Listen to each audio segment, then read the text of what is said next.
You run a speed test, it shows full speed, but YouTube still buffers. Why? Let's understand what speed tests actually measure and what they don't. Internet speed tests look very simple. Just click a button and you get Mbps. But in reality, there is a well-designed process happening in the background. It measures your download speed, upload speed, and latency. Let's understand this step by step from the basics. Step 1. Understanding speed with a simple example. Imagine two computers connected with a wire, PC A and PC B. PC A sends 500 megabits of data to PC B and it takes 60 seconds to complete.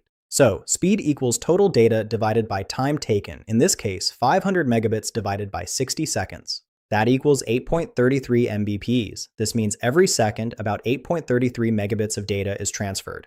Now, what happens when you click Go?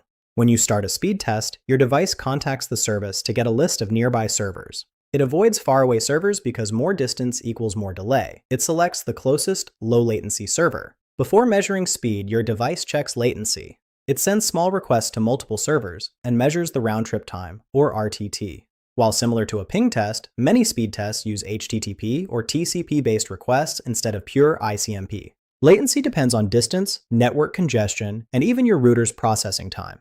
Higher latency can affect performance, so the service won't choose that server for the speed test.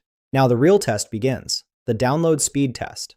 Your device opens multiple TCP connections to the server, and the server starts sending real data.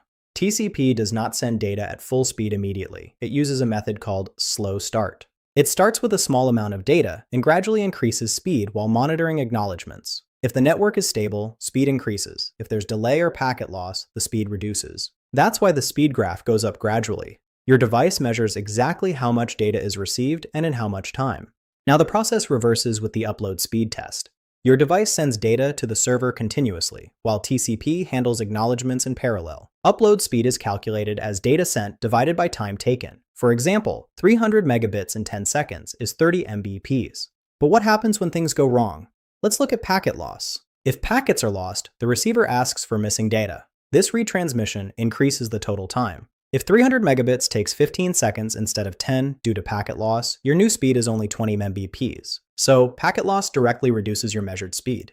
But why isn't a speed test result always an accurate reflection of your internet experience? A speed test measures your connection to a nearby server, not the entire internet. A good result means your ISP is performing well, but it doesn't guarantee every website will be fast. Slow downloads can happen due to network congestion along the path or issues in other ISP networks. It could also be due to limitations on the server side of the website you are trying to visit.